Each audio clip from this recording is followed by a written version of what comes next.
आखिर क्या हुआ जो अचानक से कल रात अयोध्या में आ गिरा भगवान श्री कृष्ण का सुदर्शन चक्र।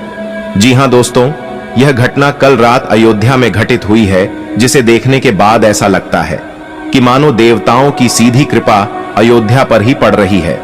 दोस्तों, राम मंदिर का उद्घाटन 22 जनवरी को होने वाला है, जिससे पहले ऐसे अनेकों घटनाएं अयोध्या नगरी में देखे जा रहे हैं।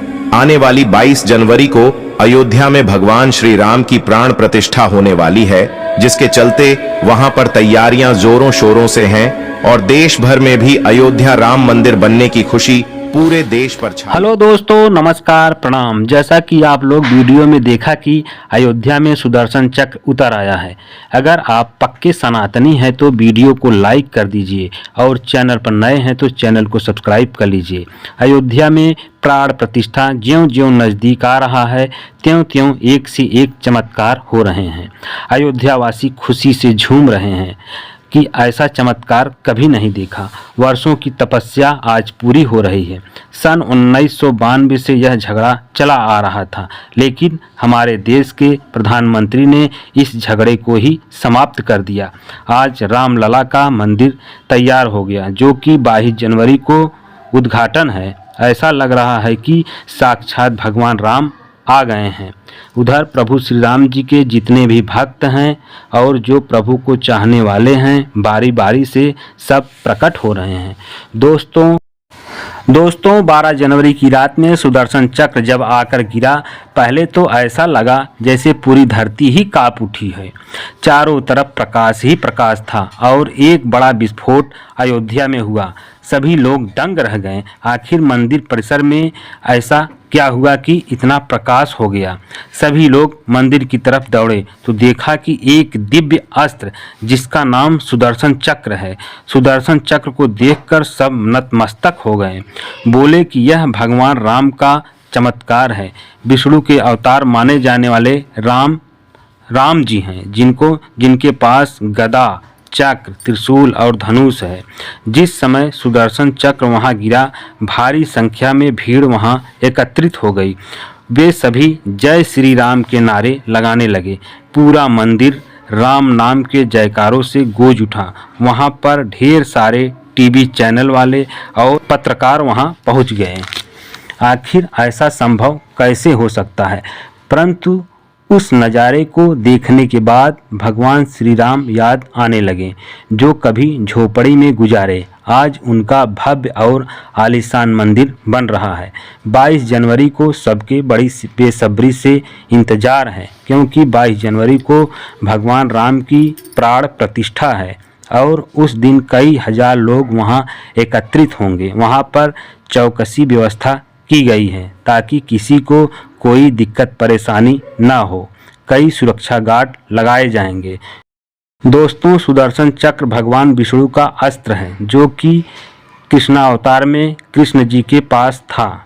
जब सुर और असुर दोनों में समुद्र मंथन हुआ था, उस समय अमृत निकला था, तो राक्षस लोग उस अमृत को लेकर भाग रहे थे। उस समय विष्णु जी ने मोहिनी का रूप धारण करके देवताओं को अमृत पिलाया और राक्षसों को मदिरा पिलाया।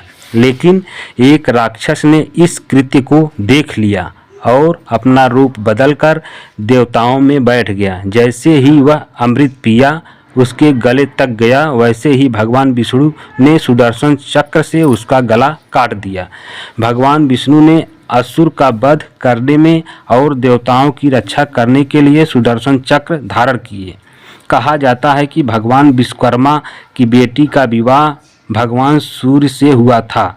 सूर्य की अधिक ताप की वजह से वह अपना वैवाहिक जीवन नहीं जी पा रही थी। तब भगवान शिव ने सूर्य का ताप लेकर सुदर्शन चक्र और पुष्पक विमान को बनाया था।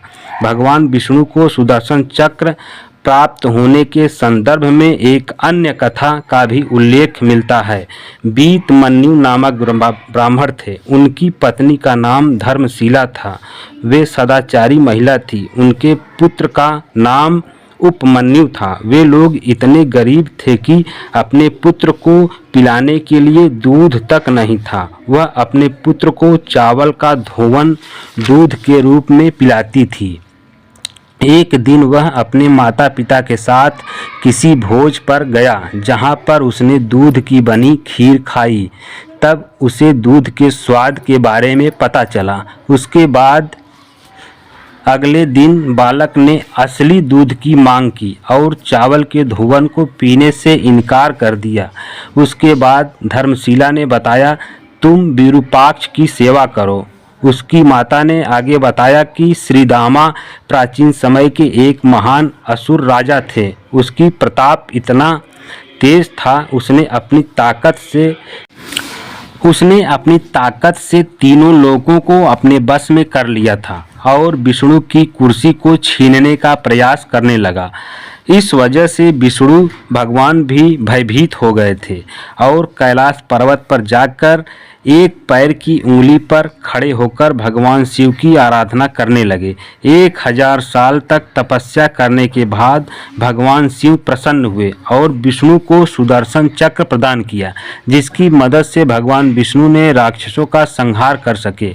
दोस्तों, इस अस्त्र की खास बात यह है कि यह हवा की प्रचंड वेग की तरह तेजी से घूम सकता था और वह अपने सुदर्शन को परमाणु बम की तरह भस्म कर सकता था।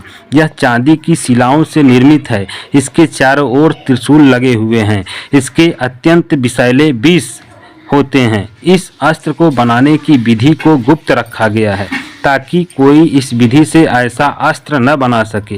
इस चक्र को फेंका नहीं जाता है, बल्कि इच्छा शक्ति से चलता है। एक बार उंगली से निकलने के बाद दुश्मन का नाश किए बिना वापस नहीं आता है। सुदर्शन चक्र के अंदर 108 दांत होते हैं। यह 8 किलोमीटर की यात्रा करने में सक्षम होता है। यह दुश्मन का तब तक पीछा करता है जब तक वह आत्मसमर्पण न कर दे। आत्मसमर्पण करने के बाद भगवान विष्णु खुद बचाने उसे आते हैं। दोस्तों, सुदर्शन चक्र अयोध्या में देखकर अब यह महसूस होता है कि सच में भगवान राम अयोध्या में आ चुके हैं, क्योंकि उनका अस्त्र और शस्त्र अयोध्या में उनके पीछे पीछे आ चुका है। आने वाली 22 जनवरी को आप लोग राम दिवाली जरूर मनाएं। एक बार प्रेम से बोलो, जय श्री राम, जय श्री राम।